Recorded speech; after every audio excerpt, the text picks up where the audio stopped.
এক ঈমান, দুই হচ্ছে তাকওয়া। এই দুইটা থাকলে বান্দার সফলতাকে আটকায় রাখতে পারে না, ঠিক কি না বলে? ওয়া ইয়ারযুকুহু মিন হাইথু লা ইয়াহতাসিব, তোমার রিজিক আমি এমন জায়গা থেকে দিব তুমি কখনো কল্পনাই করতে পারবে না। আল্লাহু আকবার। প্রতিদিন তাহাজ্জুদ পড়তাম, প্রতিদিন আল্লাহকে বলতাম যে আল্লাহ তুমি আমাকে কবুল করো, আমার চেষ্টা কবুল করো। আর আমি দুইজনের ওয়াজ খুব বেশি শুনতাম, এক আজহারের ওয়াজ শুনতাম খুব বেশি, আর একজন আমি আল্লামা দেলোয়ার হোসেন সাঈদীর ওয়াজ খুব বেশি শুনতাম। সেই সময়ের কথা, it has been 3 years or maybe 4 years back, 3 বা 4 বছর আগের কথা। তো হঠাৎ করে আমি একদিন জুমার খুতবা দিলাম। আমি আবার বলছি, এই কথা কিন্তু আমি কখনো কোথাও আপনারা শোনেন নাই, আমি আজকেই বলছি। তো জুমার খুতবা দিলাম, আমি প্রায় 1 বছর যাবত জুমার খুতবা দেই, ভিডিও আপলোড হয়, কিন্তু কখনো কোনো রেসপন্স আসে না। আই মিন কেউ দেখে না ভিডিও। এই 10টা-20টা লাইক পড়ে, 2-1জন কমেন্ট করে, মাশাআল্লাহ, আমি তাতেই খুশি, আলহামদুলিল্লাহ। 2-1জন দেখলে আমার জন্য এনাফ বা আমার খুশির কারণ হয়ে যাবে। তো আমার মনে আছে হঠাৎ করে একটা ভিডিও আপলোড হলো আমাকে নিয়ে, মাশাআল্লাহ, ভিডিওর টপিক খুব ভালো ছিল, লাখ লাখ রিচ হয়ে গেল। একদিনেই মনে করেন যে 10-20 লাখ মানুষ দেখে ফেললো সেই ওয়াজটা। পরে মিডিয়ার থেকে আমাকে কল দেওয়া হলো যে আপনি জুমা পড়ান কোথায়, আমরা আপনার ভিডিও রেকর্ড করব।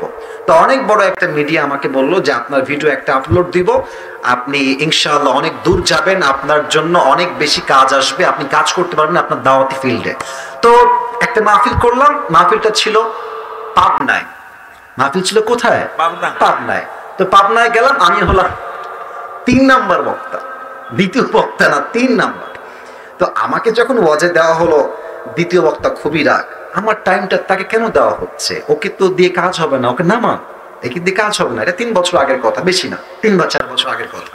তো আমি ওয়াজ শুরু করলাম, কি বলবো, নিজের কথা বলছি না, বা এটা আল্লাহর রহমত বলছি বলতে পারেন। আমি আধা ঘন্টা ওয়াজ করেছি, প্রত্যেকটা যুবক, আমি নেমে গেছি, ওরা উঠে গেছে, মানে এই হুজুরকে আমরা ছাড়বো না। নেমে গেলাম, সেটা আপলোড হলো ইউটিউবে। হঠাৎ করে একদিন আমার বাসা ছিল রাজশাহীতে, রাজশাহীর আমাদের মেইন শহরে বাসা। আমার আব্বা জুমার খতিব এবং আমার আব্বা একটা মাদ্রাসার প্রিন্সিপাল। তো আমি বাইপাস দিয়ে যাচ্ছি বাইক নিয়ে, ভাই আমার কাছে কিছুই নাই, বিশ্বাস করে না আছে টাকা, আর আমার 2টা সাদা পাঞ্জাবি ছিল, আর আমি যেই জুমার খুতবা দিতাম, জুব্বা যে পরবো, জুব্বাও ছিল না ভালো। আমার বন্ধু থেকে জুব্বা ধার নিয়ে আসতাম, যে বন্ধু দে, জুব্বাটা পরে মাহফিল করব বা একটু দোয়া করব, এই ওয়াজ হবে, আবার তোকে জুব্বা দিয়ে যাব। তো আমি এই অবস্থায় মাহফিলের জন্য বা রাস্তা দিয়ে হাঁটতেছি। তো হঠাৎ করে আমার কাছে একটা কল আসলো, বললো আপনি কি আবরারুল হক আসিফ বলছেন? এটা অনেক আগের কথা, আমার ক্যারিয়ার কিন্তু শুরু হয় না। বললাম জি ভাইয়া, আমি আবরারুল হক আসিফ বলছি, আপনি কে? তো বললো যে আমি অমুক জেলার থেকে বলছি, আপনার একটা মাহফিলের ডেট লাগবে। শুনে কলিজায় এত শান্তি লাগলো যে আলহামদুলিল্লাহ, আল্লাহ হয়তো আমার রাস্তা খুলতেছে, এই তো রাস্তা আমার খুলে যাচ্ছে। তা আমি একটু ভাব নিলাম, আমার কিন্তু ডেট মেট কিছুই নাই। বললাম ও আচ্ছা, ডেট নিবেন কবে, আমাকে একটু দেখতে হবে ভাই। তো বলছে যে ভাই ডেটটা আমরা 2 মাস পরে নিব, যদি আপনি ডেট দেন তাহলে আমরা। ও তো ভাবছে মাশাআল্লাহ, মিলিয়ন মিলিয়ন ভিউ, এ তো অনেক বড় বক্তা হবে রে ভাই। তো আমি একটু ভাবতাম, নিয়ে বললাম ঠিক আছে, আমি ডায়েরি দেখে আপনাকে বলছি। আমার ডায়েরিতে কোনো ডেটই নাই। তো যাই হোক, পরে সে বললো যে ভাই ডেট কি আছে, ডেট কি হবে? আমি নিজেই, আমার তো ডেট লাগবে রে ভাই। আমি কল দিয়ে বললাম ভাই হ্যাঁ অমুক তারিখের ডেট হতে পারে, আপনি কি ডেটটা নিবেন? তো বলছে অবশ্যই নিব। তো বলছে যে ভাই আপনার হাদিয়া কত? আমি তো জীবনে হাদিয়াই নিই না, হাদিয়া কত বলবো। এখন বলছি যে ভাইয়া হাদিয়া আসলে বলা যাবে না, আপনি বলেন যে আপনি আমাকে কত দিবেন।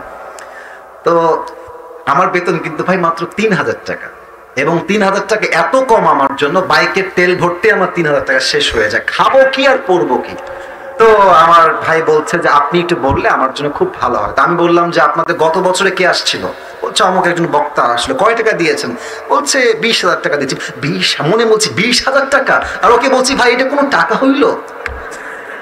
আচ্ছা যাই হোক, অনেক কথাবার্তা বলে সে বললো ঠিক আছে, আপনাকে আমরা 25,000 টাকা দিব, গাড়ি ভাড়া সবকিছু মিলিয়ে, খাওয়া দাওয়া মিলিয়ে, থাকা সহ 25,000 টাকা আমি আপনাকে দিব। তো বললাম দিব বললেই তো হবে না ভাইজান, আপনাকে তাকে অ্যাডভান্স করতে হবে না, আমি প্রোগ্রামটা কনফার্ম মনে করব কেমন করে।